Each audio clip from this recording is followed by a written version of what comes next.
Heute kommt mal was anderes. Anlass ist die Ankündigung von noch mehr Tempo-30-Zonen von 22 bis 6 Uhr morgens.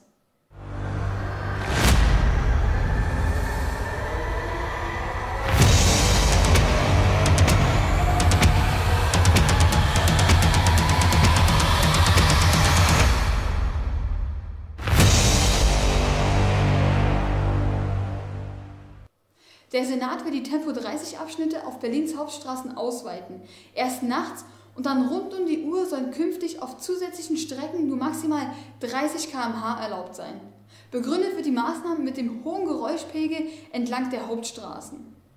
Angeblich soll durch Tempo 30 der Geräuschpegel bis um die Hälfte sinken als mit Tempo 50. So die Aussagen vom Senat und in den Nachrichten.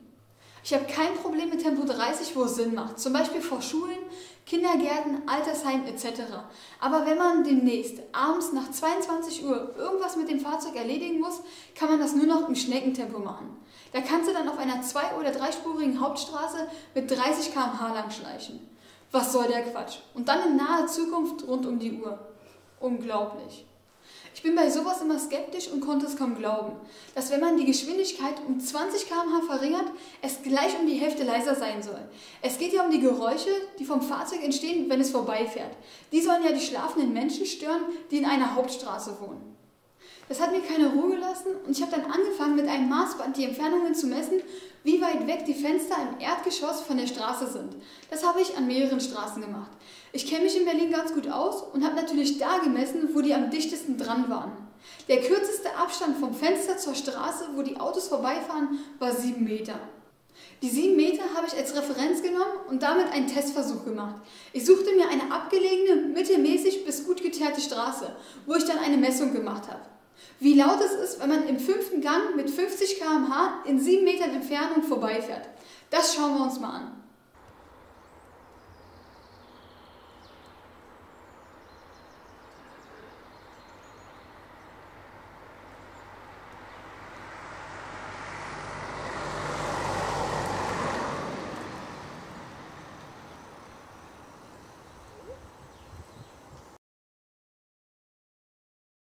Wie man sehen kann, waren es 65,7 dB und das war mein alter Vito, keine moderne Limousine. Die gleiche Messung habe ich auch im 3. Gang mit 30 km/h gemacht. Laut Senat sollte ja der Messwert um fast die Hälfte fallen. Schauen wir mal.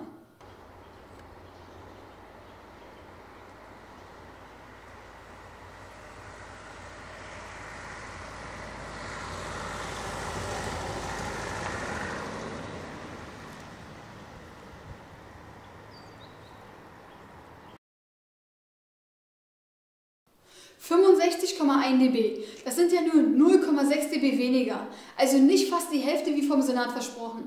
Okay, ich habe jetzt kein Equipment, was Millionen von Euro kostet, aber der dB-Messer funktioniert ganz gut. Ich habe das Gefühl, dass wir als steuerzahlende Bürger ein bisschen veräppelt werden. Denn das kommt mir echt alles sehr komisch vor. Mehr möchte ich dazu nicht sagen. Mich würde mehr eure Meinung dazu interessieren. Schreibt sie mir bitte in die Kommentare. Und wenn wir schon beim Thema sind, kennt ihr dieses Schild? Hier soll die Luftreinheit verbessert werden. Darum muss hier 30 km/h gefahren werden.